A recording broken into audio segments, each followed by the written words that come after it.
E aí, gente, eu tô aqui de novo, né, para poder falar um pouquinho mais sobre um pouquinho mais sobre vocês, ó, para poder falar um pouquinho mais sobre teoria da computação para vocês, tá? Então, deixa eu só ver como é que tá ficando a gravação aqui. E o que a gente vai ver hoje? O que eu preparei para poder mostrar hoje foi um conteúdo acerca das máquinas de Turing, tá?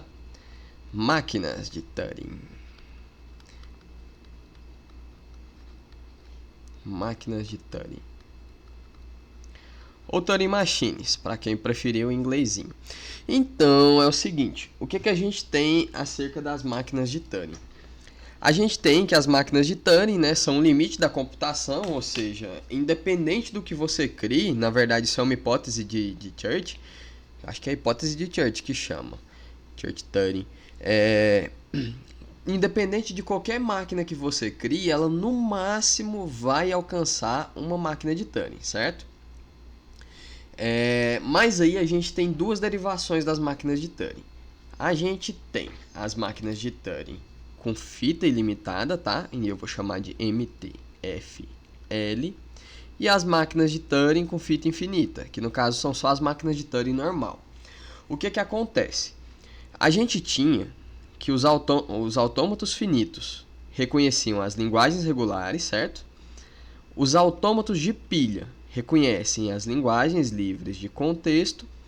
E aí, qual que é a diferença dessas duas? A máquina de Turing com fita limitada reconhece as linguagens sensíveis ao contexto, mas ela não reconhece as linguagens enumeráveis recursivamente, porque como ela é com fita limitada, ela também tem uma limitação de reconhecimento. E aí a gente tem as máquinas de Turing, que no caso pode se chamar de tradicionais, né? Ou então as máquinas de Turing universais, que reconhecem as linguagens enumeráveis recursivamente. E aí a gente não sabe, né, se a facilidade do não determinismo torna a máquina de Turing mais poderosa ou menos poderosa. E aí a gente tem que a nossa máquina de Turing, né, ela é uma máquina, assim como os outros autômatos, na qual entre uma fita e sai se ela aceita ou rejeita a palavra, certo? E aí a máquina de Turing com fita limitada, como o próprio nome já diz, a fita dela é finita. E a gente define ela como uma oitupla. Oitupla? Oitupla. Oitupla. No caso, a gente tem o que nela? A gente tem um alfabeto de entrada, tá? A gente tem um conjunto finito de estados, que no caso é o programador da máquina que define. A função de transição, o estado inicial, um conjunto de estados finais, que no caso ele está contido em Q. Tem um alfabeto auxiliar, que assim como no caso no autômato de pilha, eu não falei na última aula, mas tem um alfabeto auxiliar, que são as variáveis. E aí a gente tem nessa aqui um símbolo que marca o início da fita e um símbolo que marca o final da fita. Então vamos supor que a gente tem uma linguagem do tipo AN, BN, CN. Como é que seria a fita dessa linguagem? Porque é importante entender a fita para poder entender a máquina. A gente tem o símbolo inicial da nossa linguagem, tem a palavra a b b c c, que é a n b n c n, e aí a gente tem o símbolo final. E quando a máquina lê o símbolo final, ela sabe que chegou na hora de ou aceitar ou rejeitar a palavra. E aí a gente já descobriu, né, que elas, no caso, reconhecem as linguagens sensíveis ao contexto, a MTFL. E para poder mostrar para vocês uma MTFL, a gente vai fazer uma MTFL que reconhece WW, certo? Então vamos pensar, o que é a WW? WW é uma palavra seguida dela mesma. Então vamos setar o nosso alfabeto como A, B. Então o nosso alfabeto só tem A e B. E aí a gente vai ter palavras do tipo AB, ou A, AB, AB, que no caso aqui é o W, né? Eu vou circular só o W, que ele se repete. A, B, B, A, B, B. Ou então B, B. Então, no caso, a gente tem palavras desse tipo. E aí, para fazer a nossa máquina de Turing, a gente tem que fazer transições do tipo assim, ó.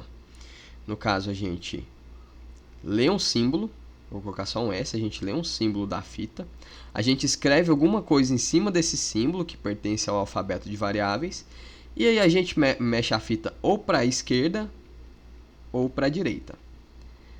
Certo? No caso, esse aqui é o estilo de transição da máquina. Então vamos fazer uma máquina que reconheça WW. Deixa eu só colocar a colinha aqui para poder não ensinar errado, tá?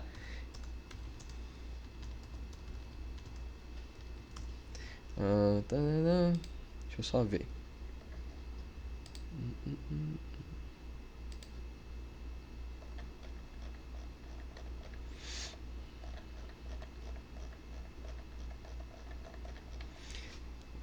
Tá. Eu sempre coloco a colinha, né? Então é importante. Bora ver aqui. Tá. Tá, uma máquina que reconhece WW. O que a gente tem primeiro aqui?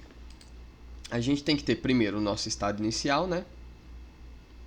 E aí o que esse estado inicial vai fazer? Ele vai ler o símbolo inicial da fita. Então, ele lê o símbolo inicial da fita, ele vai escrever o próprio símbolo inicial na fita, para a gente saber que é o início da fita, e aí ele vai mover para a direita a fita. Tá? Vamos pensar numa fita, como é WW, vamos pensar numa fita que reconhece AB, AB. Vamos colocar ABB, ABB, certo? Então, no caso aqui, tem o símbolo inicial, tá aqui, aí eu li ele, escrevi ele, passei para a direita, certo? E aqui tem o símbolo final. Agora o que a gente vai fazer? Tem duas opções aqui. A gente pode ou ler o Azinho, escrever um Azão e mover para a direita, ou a gente pode ler um Bzinho, escrever um Bzão e mover para a direita, tá? Aí tem o Q1 e o Q2. Aí o que acontece? A gente vai usar a facilidade do não determinismo. Vamos supor que em algum momento a máquina vai chegar aqui no meio da palavra e vai ler a primeira letra aqui. Então tá ok. Se ler um Azinho, escrever um Azão e mover para a direita, aqui no Q1 eu vou pular todos os Bzinhos, certo? Todos os Bzinhos. Eu vou escrever o próprio Bzinho e vou mover para a direita até eu achar um outro Azinho, certo? O Azinho. Na verdade, eu vou fazer diferente. Eu vou escrever na primeira palavra como X e na segunda palavra como Y, certo? Para poder ficar mais fácil. Deixa eu corrigir isso aqui, deixar bonitinho. Porque vai ficar bem mais fácil a gente separar assim. Então, o que for da primeira palavra, a gente escreve X, e o que for da segunda palavra, a gente escreve Y. Aqui, no caso, é da primeira palavra, né? E quando eu achar um outro Azinho, eu vou escrever Y no lugar e vou mover para a esquerda. E aqui, da mesma forma, se eu achar o primeiro Bzinho da palavra 2, eu vou escrever Y e vou mover para a esquerda. Beleza, então aqui, o que aconteceu aqui? Deixa eu só recuperar aqui a palavra que eu apaguei. Eu vim aqui, escrevi um X no lugar desse A. Eu vim andando até aqui, ignorando tudo, até chegar aqui no A do meio, eu escrevi um Y no lugar dele. Mas se a palavra fosse do tipo A, B, BA, ABBA, eu teria que pular o A aqui também. Então, no caso aqui, eu já vou adicionar Azinho, Azinho, direita, para ele poder ignorar até chegar no meio. E aqui eu vou fazer a mesma transição, certo? Porque ele tem que ignorar todos os Bzinhos e mover para a direita, ignorar todos os Azinhos e mover para a direita, até ele achar esse Bzinho aqui, que é o Bzinho da segunda palavra. Então aqui ficou X, Y. Aqui ainda tem um B, outro B, aqui tem mais dois Bs. Certo? Cheguei aqui no Q3. No Q3, o que eu vou fazer? Eu vou voltar ignorando tudo quanto é azinho, esquerda, que no caso eu estou aqui, nesse Y. Eu tenho que mover para a esquerda até eu encontrar o primeiro azão. Então eu vou voltar ignorando tudo que é azinho, movendo para a esquerda, ignorando tudo que for Bzinho. E movendo para a esquerda até eu chegar no X. No caso eu quero chegar no X. Então o que eu vou fazer? Quando eu encontrar um X, e agora eu vou mexer para cá. Quando eu encontrar um Xão, eu vou escrever outro Xão. E aí eu vou mover para a direita. Beleza, eu voltei para cá, encontrei esse X aqui, movi para a direita, agora eu estou aqui no B. O que eu vou fazer? Aí eu vou fazer um novo estado, né, que é o Q4. E aí, no caso, se o Q4 lê um Azinho, agora eu vou escrever um Xão e mover para a direita. E se ele lê um Bzinho, eu vou escrever um Xão e mover para a direita. Ai, Luiz, mas você está fazendo a mesma coisa de novo? Calma, vocês vão entender. É porque nesse primeiro aqui eu não posso reconhecer nenhuma letra maiúscula. O segundo ele já tem que considerar letras maiúsculas. Então o que eu vou fazer aqui? Eu encontrei um A, escrevi um Xão e movi para a direita. Eu encontrei um B, escrevi um Xão e movi para a esquerda. E aí eu vou fazer o Q5 e o Q6. Que no caso aqui no Q5, eu vou fazer a mesma transição de antigamente, tá? Então todo Bzinho que eu ver pela frente eu vou mover para a direita. Todo Azinho eu vou ignorar e mover para a direita. E aí, no caso, vai chegar um momento em que eu vou encontrar um Y. Então vamos supor aqui, eu escrevi um Xão. Fui, escrevi um Yzão aqui. Voltei, cheguei aqui no B. Eu escrevi outro Xão. Aí eu tenho que vir aqui, eu tenho que passar o Yzão. Então, quando eu encontrar um Yzão, eu vou escrever um Yzão e vou mover para a direita. E aqui eu vou encontrar, no caso aqui, como eu estou caçando A, nesse ponto aqui, eu encontro o Azinho, escrevo um Yzão e vou mover para a esquerda. E aqui tem o Q7. E aqui, da mesma forma, né? No caso aqui, se eu encontrar B, eu vou ignorar. Se eu encontrar A, eu vou ignorar. Isso aqui é um D, tá? E se eu encontrar o Yzão, eu vou ignorar também, porque eu estou caçando mesmo é o B. E quando eu encontrar um Bzinho, eu vou escrever um Yzão, que é da segunda palavra, e vou mover para a esquerda. E aqui, nesse aqui, o que eu vou fazer? Aí eu vou voltar até eu encontrar um Xão. Então, o que eu encontrar de Yzão, eu ignoro, continuo para a esquerda. O que eu encontrar de A, eu ignoro, continuo para a esquerda. E o que eu encontrar de B, eu ignoro e continuo para a esquerda. Até eu encontrar quem? Até eu encontrar... isso aqui ficou feio, né? Deixa eu fazer diferente. Eu vou mudar de... Vou mudar aqui um pouquinho.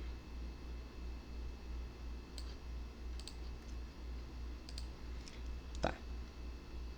Deixa eu fazer aqui um negócio aqui mais bonitinho.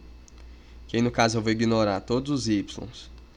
E vou para a esquerda, vou ignorar todos os As. E vou para a esquerda e vou ignorar todos os Bs.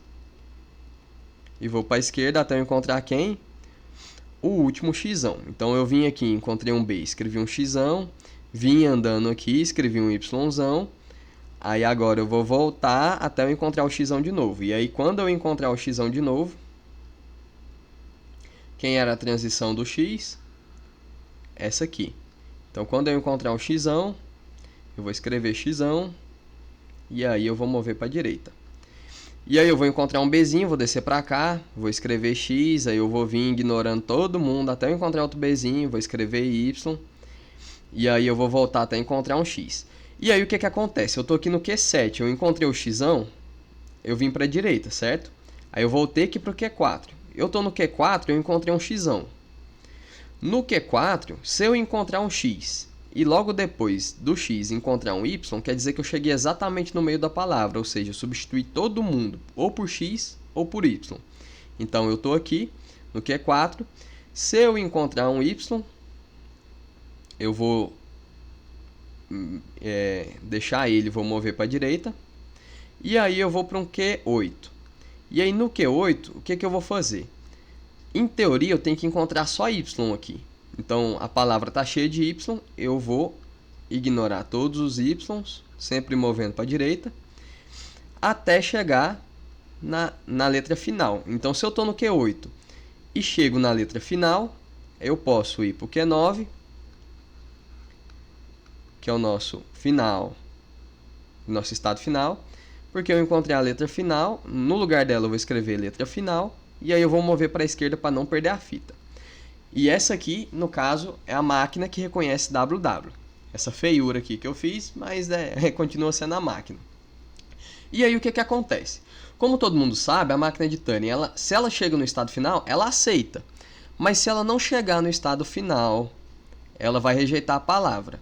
Então, ou ela aceita, ou rejeita, ou então ela fica aqui no meio em loop infinitamente e não acaba nunca mais. Se ela ficar em loop, a máquina é ruim, né? Não tem o que fazer. Mas se ela chegar no final, ela aceita. E aí, no caso, o que vai acontecer quando ela rejeita? Vamos supor que eu chegue aqui no Q8 e a palavra esteja desse tipo aqui, ó. Tem o Y, Y, Y, B e o final. Aí no Q8 eu ignorei todos os Ys. Aí eu cheguei aqui no B, certo? Que no Q8, depois que eu chego no meio da palavra, eu só venho nos Ys. Eu cheguei aqui no B. Tem transição para o B aqui? Não. Então, como não tem transição, a máquina de Turing só para e rejeita a palavra. Então, se você está no estado e o estado não tem transição, para a letra que você está lendo da fita, a máquina de Turing já vai rejeitar direto. E aí, essa máquina aqui é o suficiente para poder aceitar palavras do WW. E aí o que a gente faz com esse... Vamos chamar isso aqui de circuito, né? Vamos supor que seja um circuito. O que a gente geralmente faz com o circuito? A gente coloca ele dentro do CI. A máquina de Turing não é diferente. Então eu pego todos aqueles estados lá e coloco aqui no quadradinho da MT. MTFL. E aí o que entrar aqui, se for WW, aceita, certo? E aqui, se entrar alguma coisa e for vamos supor que seja WWR, aqui é para rejeitar, certo? Beleza, então isso é a nossa máquina de Turing com fita limitada. E aí depois disso o que acontece? A gente tem as máquinas de Turing tradicionais. E aí a gente finalmente chega no último conjunto de linguagem, que é a linguagem enumerável recursivamente, que no caso aqui a gente reconhece com a máquina de Turing tradicional. E aí a gente volta naquela máxima, né? As linguagens regulares são limitadas por palavras do tipo AN. As linguagens livres de contexto são do tipo AN, BN. As linguagens sensíveis ao contexto permitem palavras do tipo AN, BN, CN. E aí as máquinas de Turing tradicionais já permitem reconhecer bem mais coisa, né? Então, tudo que for enumerável recursivamente vai ser reconhecido pela máquina de Turing. E aí, no caso, isso aqui a gente tem problemas do tipo AMT, que são reconhecidos pela máquina de Turing universal. Vocês lembram que eu falei que a máquina de Turing MTFL é todo aquele circuito, só porque aqui dentro? Basicamente, e a grosso modo, o que é uma máquina de Turing universal? Ela é uma máquina de Turing e ela tem um espaço para você carregar qualquer outra máquina dentro dela. Então, ela emula qualquer outra máquina. Ela emula autômato de pilha? Emula. Ela emula autômato finito? Emula. Então, eu posso pegar aquela MTFL e colocar aqui dentro, ó, MTFL. E aí, o que eu faço? Eu coloco a fita aqui, ela pega a fita, joga aqui dentro da máquina que ela está emulando. Se a máquina aceitar, ela aceita. Se a máquina rejeitar, ela rejeita. Então é isso que é uma máquina de Turing universal. E aí o que fica para a próxima aula, já que essa tá grande, né? Para a próxima aula vai ficar, no caso, a continuação desse conteúdo da máquina de Turing universal, que aí a gente vai finalmente chegar nos problemas de AMT, VMT, PARMT e outras coisas. Eu só estou olhando aqui para ver se não tem mais nada que valha citar para vocês poderem entender. Parece que Na verdade, tudo que está no slide do professor é importante, então, inclusive, é importante vocês darem uma lida depois. Mas o meu objetivo aqui é preparar vocês para a prova o mais rápido possível, então é meio que um intensivão. Então, no caso, por enquanto é isso.